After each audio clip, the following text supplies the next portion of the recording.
That is not what it is.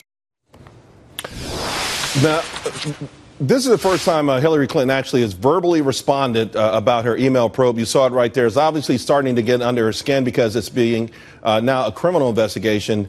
The comment coming shortly after her town hall on college affordability. Speaking of which, what's her solution? You might have guessed it. Tax the rich even more. Now, this time she wants to eliminate student debt towards public universities. The plan overall between hers and President Obama's will be $550 billion over 10 years. The details, well, they're still somewhat undecided.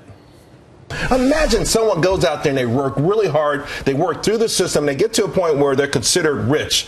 It's not enough that they have to put their kids through college, but now Hillary Clinton is saying you are such a burden on this country. We want you to pay for someone else's $100,000 degree in basket weaving.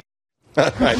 Maybe not basket weaving. It doesn't matter, right? You're paying for someone else. That was me on Neil's show earlier, Your World. Now, got a new panel with us. Let's find out what they think. Joining me now, Steve Forbes, Forbes Media Chairman and Chief Editor-in-Chief. Jillian Melchior, National Review reporter, Independent Women's Forum reporter. And Tammy Bruce, Fox News political contributor. Tammy, let me start with you. Listen, it's another one of these plans. This one to be only $350 billion. She's going to keep President Obama's $200 billion community college thing. $550 billion off the backs of the rich. They can afford it, and it's for the greater good of all Americans. What's not to like? Sure, and then we all just get to learn Greek, and we'll all be just fine. It's great to be sitting here with Mr. Forbes, and just let me just say, I think what we all understand is that subsidizing things like this, as we've seen with Obamacare, makes things worse. It makes them more expensive. This is about nationalizing effectively the education system, and considering the public school system is doing so well right now, let's infect the college system as well. Look, why not make it $1 trillion? Why not make it $2 trillion? When you get to a certain point, this is her being Santa Claus, wanting effectively in this. Although the irony, though, Steve, is that Bernie Sanders, his plan probably would be $1 trillion if we added it up. I mean, this is considered the moderate, the thoughtful Democratic proposal here. Yeah, socialism light. But it's simply part of the Obama administration's plan, and she will be a third term of Obama, to put more clause in more parts of American life.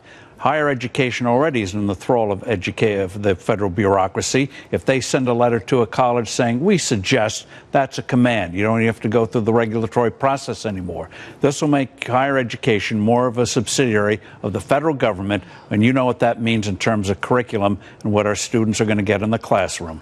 And Jillian, the New York Fed, we knew common sense, but they did one of these reports on it. They said there's absolutely no doubt.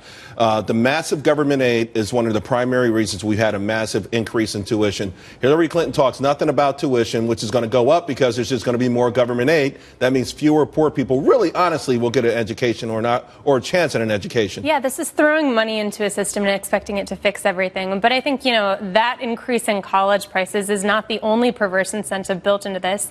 You've got debt forgiveness after 20 years that rewards people who haven't done a good job of paying it off.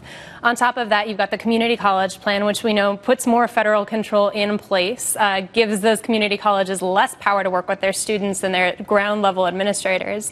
So I think across the board, this is a plan to federalize it, and it's not going to work. It's not going to improve education or cut costs. Steve, let me ask you, because we went through a debt crisis when the housing loans got over $1 trillion. That was the red flag. Student loans now $1.2 trillion. The taxpayers' burden of that about $850 billion. We kicked out the middleman because why would we want a middleman? Why would we want someone who would actually judge whether these were smart investments? Instead, put it on the taxpayers' back. When do you think the general public's going to understand the degree, the depth of the danger that we're entering in right now? Well, it's a Soviet-style way of doing things. Take away profits, and voila, we have more money for everybody. They forget you have to grow an economy. And also in this plan, they ignore for-profit institutions, which can play a very good role. Instead of trying to put them all out of business, they've cleaned up their act, most of them. They can play a good role, too. And their performance in terms of what they do with students is every bit as good or better from kids of similar background, adults of similar background. So if there was a real plan for education, was there a plan for education? You know, it'd be a little more comprehensive. But Tammy, he just said a four-letter word, for profit. I mean, look, not everybody is meant to go to college. Not everybody is inclined to want to do that. We talk about vocation and all of that.